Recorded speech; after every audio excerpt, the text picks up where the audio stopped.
예, 2시가 됐으므로 이 간담회를 시작하도록 하겠습니다. 참석자분들께서는 자리를 정돈해 주시기 바라겠습니다. 지금부터 더불어민주당 윤석열 정권 경찰장악대책위원회가 개최하는 경찰국 신설 무엇이 문제인가 간담회를 시작하도록 하겠습니다. 저는 행안위 간사를 맡고 있는 김경호 의원입니다. 오늘 이 토론회는 경찰국 신설에 대한 법적 대응을 포함한 후속 조치를 마련하기 위해서 우리 전문가분들을 초청해서 만든 토론회라는 것을 말씀을 올립니다. 먼저 참석해 주신 분들을 소개하도록 그렇게 하겠습니다. 더불어민주당 우상호 비상대책위원장님 참석해 주셨습니다.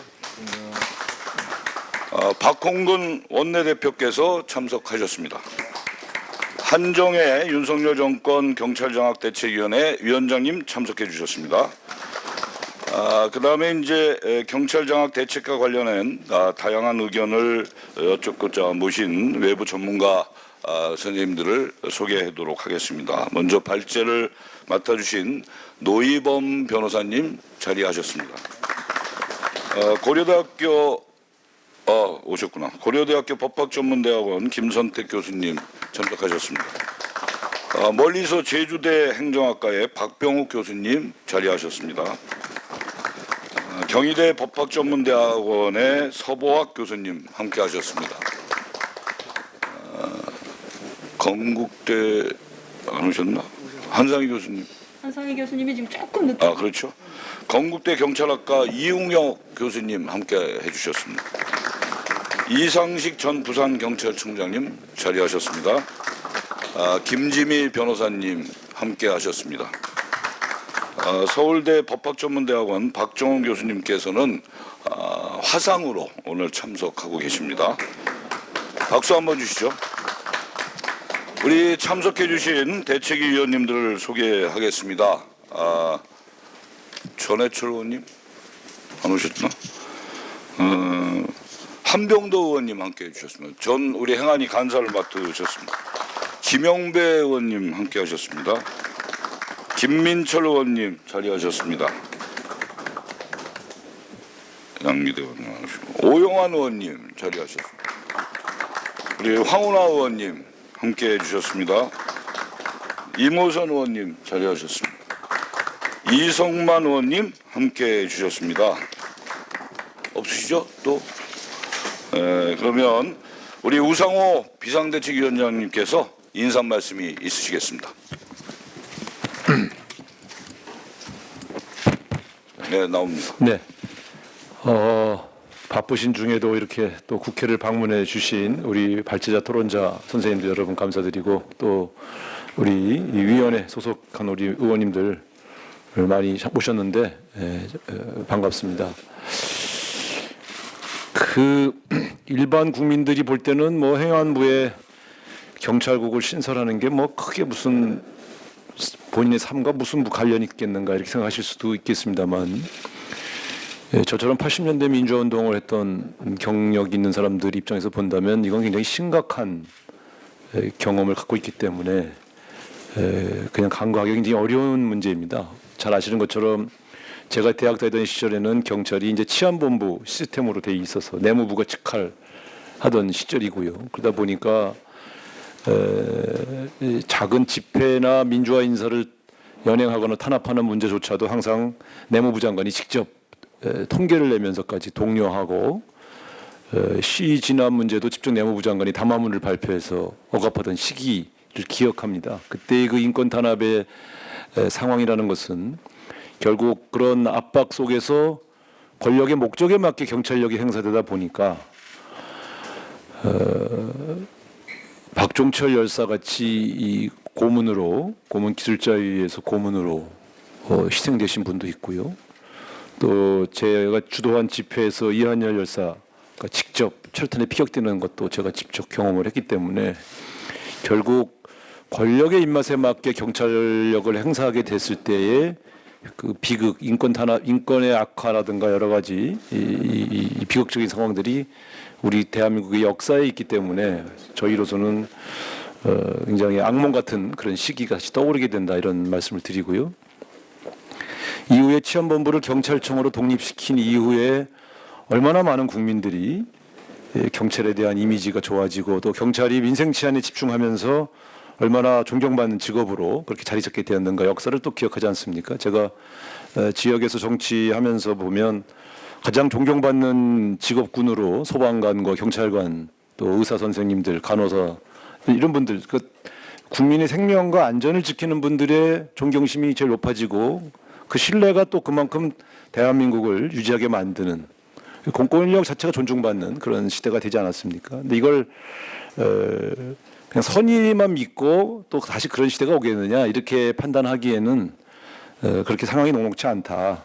저는 그렇게 생각을 합니다. 그래서 이 경찰국 신설의 문제는 대한민국 민주주의의 문제와 직결될 수밖에 없는 그러한 문제다는 점을 한 번 더 강조하면서 경찰을 독립시켜서 경찰이 국민을 위한 경찰로 자리매김할 수 있도록 그렇게 하는 것을 굳이 변경해야 할 이유가 지금 있는가, 시급한 이유가 이런 점을 다시 좀 지적하고자 합니다. 오늘 토론회에서 이런 문제점들도 잘 지적을 해주시고 또 대안을 잘 이렇게 마련해 주시면 또 우리 민주당이 앞으로 해나가는 의정활동 과정에서 여러 선생님들이 주신 의견들을 잘 반영해서 국민들에게 전달할 수 있도록 그렇게 노력하겠다 이런 말씀을 드립니다. 오늘 아주 국회에서 진행한 토론회 중에 가장 많은 전문가 선생님들하고 의원님들이 참석해 주셔서 아주 의미 있는 토론회가 될 것으로 그렇게 기대합니다. 아침에도 제가 김순호 씨 얘기를 좀 했는데 결국 이런 자리 만들어 놓고 결국 그런 분을 갖다 임명하지 않습니까? 자기 동료를 밀고 해서 출세하신 분을 이런 고위직에 앉힌다는 게 경찰의 이미지가 나빠지지 않습니까? 이제 참 걱정됩니다. 그래서 이런 것들을 바로 잡았으면 좋겠다 하는 말씀을 드리고 어떻게 바로 잡을 건지에 대한 대안도 같이 의논해 주시기를 당부드리겠습니다. 감사합니다. 다음은 박홍근 원내대표께서 말씀 있겠습니다. 한 사람이 습관을 바꾸는데 그리 시간이 많이 걸리지 않는다고 합니다. 20, 30일 의식적으로 노력하면 길어도 100일이면은 충분하다고 하는 게 내각 연구하는 사람들의 이야기입니다. 오늘 윤석열 대통령이 취임한 지 정부가 출범한 지 100일이 되는 날입니다. 이 취임 100일은 민심을 받들어서 쇄신, 변화를 선택한 게 아니라 여전히 오만과 독선으로 독주를 이어가겠다라고 하는 그런 확인의 시간이었다고 저는 평가를 합니다. 사실 우리 국민들은 고물가 등 삼중고로 너무나 힘든 시기를 거기에 폭우와 또 코로나까지 겹쳐서 너무 어려운 이 신음하는 시기인데 이 정부가 가장 공들여서 정광석화처럼 해치운 것이 바로 경찰국 신설입니다. 심지어 여당이 국민의힘과도 사전 상의조차 하지 않았다는 것 아니겠습니까? 윤석열 정권은 이 경찰국 신설의 과정에서 법의 정신과 취지를 위반했고 또 역사를 거슬렀으며 국민의 뜻을 반대한 그런 결과를 빚었습니다. 이도 모자라서 좀 전 우리 비대위원장 말씀처럼 첫 경찰국장을 민주화운동 동지를 밀고 한 대가로 출세와 승진을 거듭했다는 의혹을 받고 있는 인사로 이렇게 임명했습니다. 국민의 안전과 또 균형 발전을 제1과제로 삼아야 하는 행안부 장관의 행보도 봤더니 심각합니다. 취임 100일을 내일 모레면 맞는다고 하는데 이 이상민 장관의 업무 80%가 서울에서 이루어졌고 지역 방문 일정의 절반가량도 경찰국과 관련된 치안 관련 업무로 채워졌다고 합니다. 임명장을 받기 전부터 한 것이라고는 윤석열 대통령에 대한 충성으로 오로지 경찰국 신설에만 행안부의 모든 역량을 쏟아부은 것으로 보입니다. 정작 대통령 본인은 사람에게 충성하지 않는다고 했는데 주변은 온통 윤석열 대통령에게만 충성 경쟁을 하니 앞으로가 참 걱정입니다. 민주당은 법이 정한 절차에 따라서 이 경찰국 신설 문제를 포함한 유법적 정치할 장악 시도를 막아내겠습니다. 이미 상임위 차원의 국회법 차원의 대응 검토가 진행 중에 있고 또 법조계 심사위와도 긴밀한 논의를 이어왔습니다. 오늘 간담회에서 주신 여러 의견과 대안을 잘 수렴해서 법리적으로 또 우리 국민들과 함께 대응해 나가겠다는 말씀을 드립니다. 참석해 주신 모든 분들께 감사의 말씀드립니다. 고맙습니다. 네, 감사합니다. 다음은 한정혜 위원장께서 모두 발언이 있으시겠습니다. 모두 발언은 모두 다 같이 하는 발언이 아닌가요?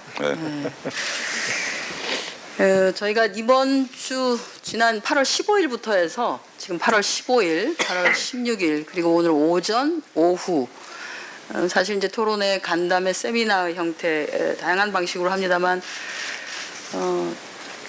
다양한 발제와 토론을 해주신 분들이 지금 이번 정부가 들어서 하고 있는 이 경찰국 신설과 관련된 그리고 그것과 연관되어서 나타나는 문제에 대해서 상당히 많은 지적들을 해주셨습니다. 오늘 저희가 이 하는 간담회는 그간에 쭉 그 제기되었던 여러 가지 문제를 좀 한꺼번에 모으고요. 또 하나는 이제 정기국회가 시작되는 시점에 있어서 국회 차원에서 진행을 해야 되는 일정에 대한 꼼꼼한 좀 로드맵이 마련이 돼야 되겠다라는 생각에서 비공개 간담회를 추진하게 되었다는 말씀을 드리겠습니다. 뭐 아주 작은 건데요. 이것도 지적하려면 지적을 안 할 수가 없는 것이 행안부가 마련한 정부 조직 관련한 지침에 어떤 부처가 국을 신설하려고 하면 국 단위를 신설하려고 하면은 인원이 20인 이상이 반드시 되어야 한다라고 하는 지침이 있습니다. 경찰국은 20명이 안 됩니다. 스스로가 만든 지침을 부정하면서까지 이렇게 뭔가를 만들고 있다라고 하는 것. 그리고 예산을 줄이겠다고 하면서 민방위복은 또 다 바꿔야 되겠다라고 얘기를 하고 있고요. 뭐 그것만 한 건 아니죠. 예산은 줄이겠다고 하는데 청와대도 이전을 하고 아무튼 부수적으로 들어가는 돈이 많습니다.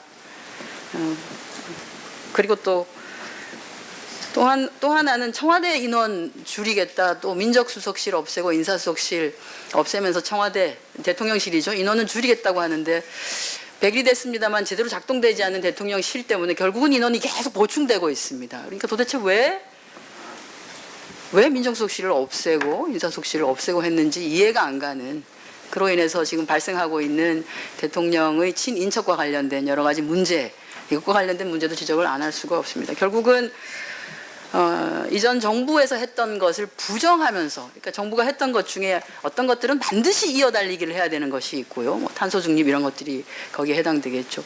또 하나는 이름을 바꾼다 하더라도 또 역시 이어달려야 하는 것들이 있습니다. 왜냐하면 국가는, 대한민국은 계속되어야 하니까.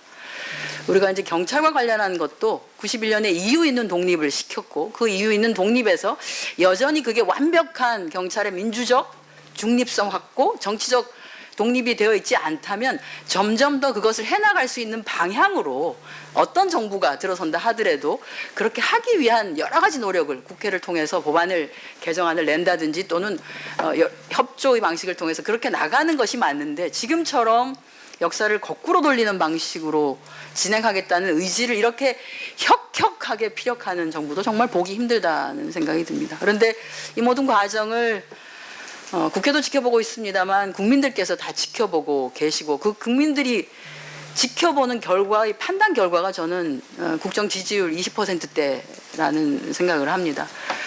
그렇다고 국회가 또는 야당이 그렇게 하고 있는 것이 그래 더 나빠질 때까지 기다려보자 이렇게 하는 건 너무나 무책임한 것이고요. 그 차원에서 또는 국민의 안전이나 정말로 경찰이 국민과 함께하는 경찰로 자리 잡게 하기 위해서 국회가 해야 되는 역할을 충분히 해야 된다고 보고, 그런 과정에서 이번 정기국회의 기간이 국민들로부터 신뢰받는 경찰을 위한 국회 차원의 어떤 업무들이 제대로 진행되는 그런 국회 기간이 되었으면 좋겠습니다. 존경하는 우리 교수님들 그리고 많은 변호사님들 함께 해주셨는데요. 조금 기탄 없이 오늘은 말씀을 해주시면은 편할 것 같다는 생각이 듭니다. 그래서 조금 자유로운 간담회의 자리를 마련했다는 말씀을 드리고요. 편안하게 말씀해 주시고 제가 잘 받아서 국회에서 제대로 된 뭔가 결과물을 낼 수 있도록 노력하겠다는 말씀을 드립니다. 고맙습니다. 네, 감사합니다. 이제 우리가 그동안에 몇 차례에 걸쳐서 경찰국 신설 문제에 대해서 전문가분들을 모시고 토론을 했고 오늘이 어떻게 보면 총집합적인 토론회가 아닌가 이렇게 생각을 합니다. 그래서 우리 전문가 선생님들께서 오늘 말씀을 주시면 우리 경찰장악대책위원회의 활동은 물론이거니와 내일 저희 행안위 상임위에서 업무보고가 행안부와 경찰청의 업무보고가 있습니다. 그리고 유삼경 총경도 내일 증인으로 채택이 돼서 나오는데요. 여기서 저희 여기 위원님들이 많이 계신데 아주 철저하게 따져서 법을 개정할 건 개정하고 또 후속 조치를 마련하는 그런 의미 있는 토론회가 되기를 간절히 기원하면서 이상으로 이제 간담회를 비공개로 전환토록 하겠습니다. 언론인 여러분의 협조를 부탁드리겠습니다.